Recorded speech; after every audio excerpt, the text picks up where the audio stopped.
Break के बाद एक बार फिर से आप सभी दर्शकों का अन्नदाता में स्वागत है।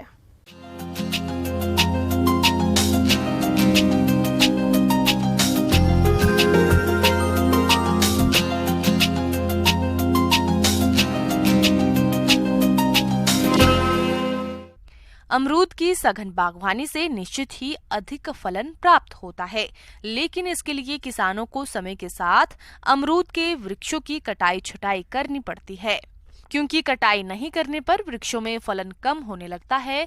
ऐसे में सही तरीके से और सही समय पर अमरूद के बागों की कटाई छटाई करनी चाहिए, जिसके बारे में जानकारी दे रहे हैं कृषि विज्ञान केंद्र जिला भागलपुर की कृषि वैज्ञानिक डॉक्टर ममता कुमारी।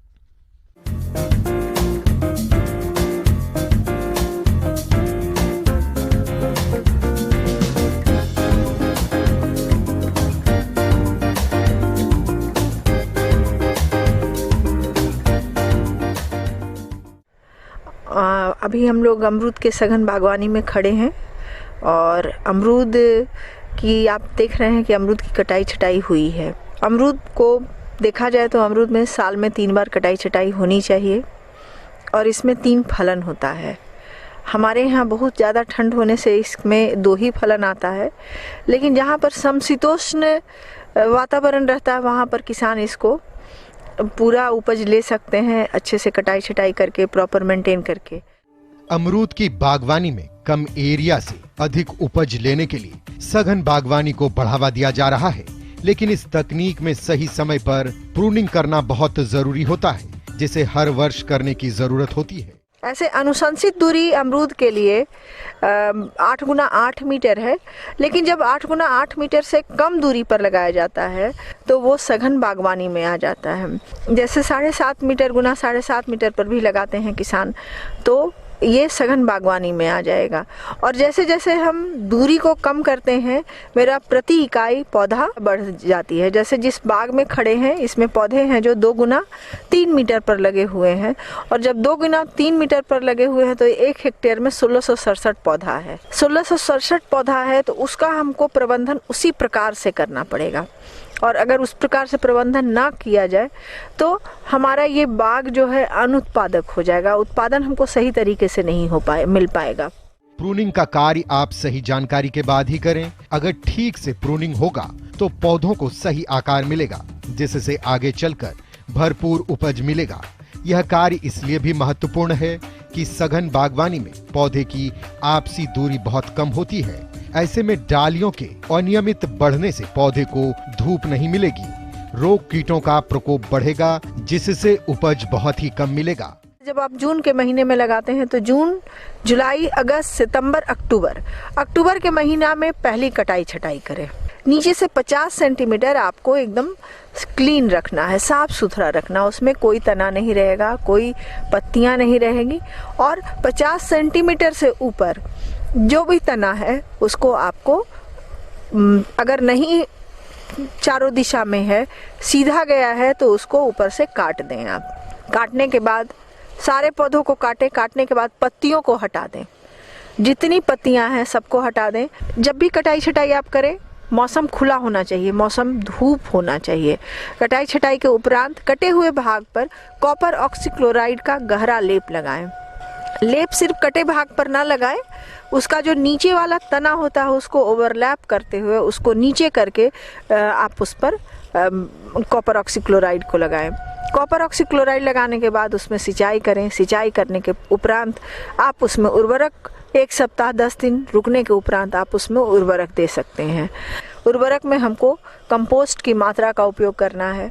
कंपोस्ट कम से कम एक पौधे में आप 2.5 केजी 2 से 2.5 केजी आप कंपोस्ट को रखिए। अगर नहीं मिल रहा है तो कंपोस्ट की मात्रा को जो भी उपलब्ध है ज़्यादा मात्रा में देने का प्रयास करें। आपके पास कोई अगर दानेदार कीटनाशक है, क्लोरोपाइरीफॉस का अगर दानेदार मिल जाता है तो उसका उपयोग करें, और प्रति पौधा लगभग 10 से 15 ग्राम क्लोरोपाइरीफॉस उर्वरक में मिला दें और उसे जड़ में डालने का प्रयास करें। अब आप पौधों को बढ़ने दें। आप कोई इसमें अंतर्वर्ती फसल ले सकते हैं, क्योंकि अभी आपका पौधा कम उम्र का है। अंतर्वर्ती फसल में आप बेहतर होगा दलहनी फसलों का चयन करें, जैसे मसूर है, चना है, गर्मा में आपको मूंग है, इन सब फसल का चयन करें। ऐसे फसल का चयन करें कि जो जमीन को एकदम ढक देता हो, कोई खरपतवार को नहीं आने देता है। आप सब्जी का भी उत्पादन कर सकते हैं, लोबिया है, या आप इसमें हल्दी भी लगा सकते हैं। हल्दी लगाने से टर्माइट का अटैक आपके बगीचे में नहीं होगा। और कटाई छटाई पुनः फिर फरवरी में करें, जनवरी के अंत और फरवरी में करें। फरवरी में आपका पौधा बढ़ा, जो जिन तना को आपने छोड़ा था और पत्तियों को पर कल्ले आए थे, उन कल्लों को पुनः आप 50% की दूरी पर काटें, काट करके पुनः पत्तों को हटाएं और उन तना को भी हटा दें जो तना एक छाया में पड़ रहा है। धूप में रहने वाले तना को रखें। इसे पुनः आप जून में काटें। इसी प्रकार से कटाई छटाई करते हुए पौधों की संरचना को इस प्रकार से आपको बनाना है कि उसका जो ऊपरी गोलाई है, परिधि जिसको कहेंगे, पौधे का ऊपरी परिधि जिसमें फलन लगेगा, वो लगभग 2 मीटर हो। और 2 मीटर का जब परिधि होता है, 2 मीटर कहने का मतलब कि लगभग 2 मीटर, और इसको कटाई छटाई करके आपको मेंटेन करना है। इस प्रकार से आप पौधों में 2 साल तक कटाई छटाई करते हैं। कटाई छटाई करके आप उसका इस प्रकार का संरचना बनाते हैं कि उसमें ज़्यादा से ज़्यादा धूप लगे, ज़्यादा से ज़्यादा ऐसे कल्ले सृजित हो जिस पर फल लगे, क्योंकि अमरूद जो है करंट सूट पर फलता है। अमरूद नए कल्लों पर जो आता है उन कल्लों पर फलता है। तो जितना हम इसमें कल्लों को सृजित कर पाएंगे उतना इसमें फल लगेगा। तो आपको सही तरीके से अमरूद के फसल का प्रबंधन करना है, अमरूद के पौधों का प्रबंधन करना है और उसके उत्पादन को इस प्रकार से लेना है कि आपके पौधों में लगभग हमेशा फलन मिलता रहे। अब आपने बाग को सही आकार दे दिया है, जिससे उपज मिलना शुरू हो गया है। शुरू में आपने सही आकार देने के लिए प्रूनिंग किया। अब आपको हर वर्ष अच्छी उपज के लिए प्रूनिंग करना है। आम तौर पर इन क्षेत्रों में वर्ष में 2 बार फलों का उत्पादन लिया जाता है, इसलिए जाड़े की फलत लेने के लिए मई में प्रूनिंग करें और बरसात का फलन लेने के लिए फरवरी मार्च में प्रूनिंग करें। ऐसा करने से नई डालियां आएंगी और उसी पर फलन होता है।